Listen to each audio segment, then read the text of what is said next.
Have you ever turned on the faucet and the water was boiling hot? It really hurts, doesn't it? Well, if it weren't for your brain, you wouldn't be able to know that it hurt.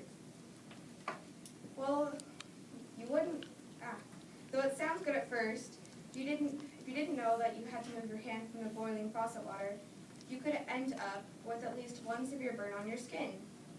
Luckily, this is not the case. Pain triggers a complex process involving how the message of pain is transported to the brain, the human brain's perception of pain, and the reaction that could potentially save a life.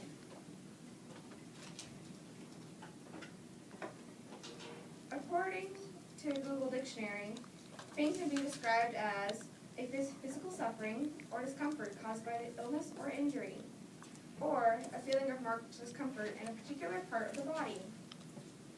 Such an example would be if someone were to give themselves a paper cut. The simplest things can cause pain. Things that are in our everyday lives, such as bumping our head or falling down, or other things that are more complex, such as if you were, let's say, swinging and you fell off a swing and perhaps cracked your head. That would be an example.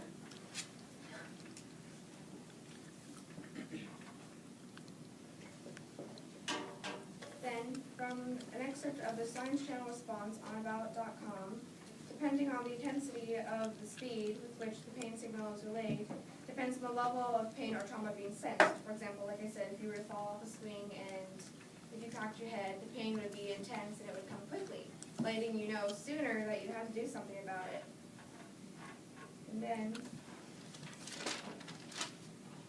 then to get to the brain,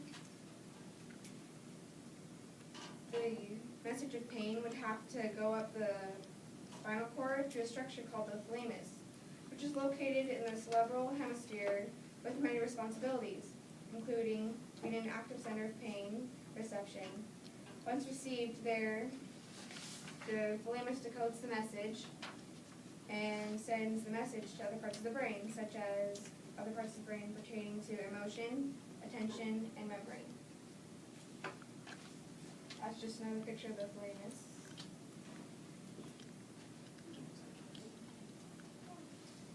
I think it's good. Here, do you want me Yeah.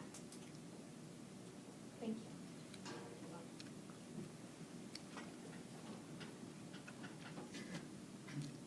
Okay. The reason why it sends it to other places of the brain pertaining to memory, emotion, and attention is because if it, like, in order to get your attention or, you know, or depending on where it sends it, the reaction will be different.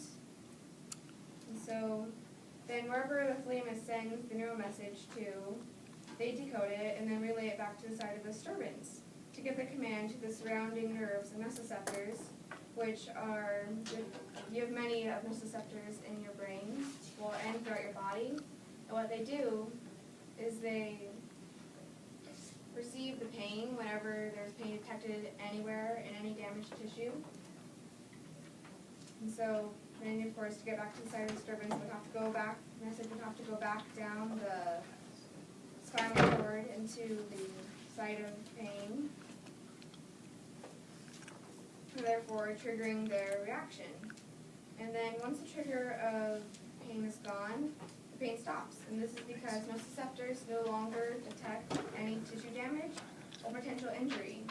And this is called acute pain. Acute pain does not persist after the initial injury has healed. Erica Vasquez, author of How We Heal Pain, 2011. Once pain is detected, it travels through the spinal cord to the thalamus in the brain, which in turn sends a neural message to various other parts of the brain that then send another neural message back to the site of disturbance, triggering the reaction. But that isn't all. Pain isn't just a mere disruption to one's mood. It plays a key role in our body's defense mechanisms. Our bodies are constantly protecting us from dangers we might not even know of, because the will to survive lingers in our self-conscious minds, as well as our conscious minds. We depend on our bodies in so many ways, but then don't our bodies rely on us too? if we don't take good care of our bodies won't be able to take good care of us either. So next time you turn on the faucet water and you burn your hand, turn off the hot water and think about all the wonderful things your body does for you while you run your hand with your cold water.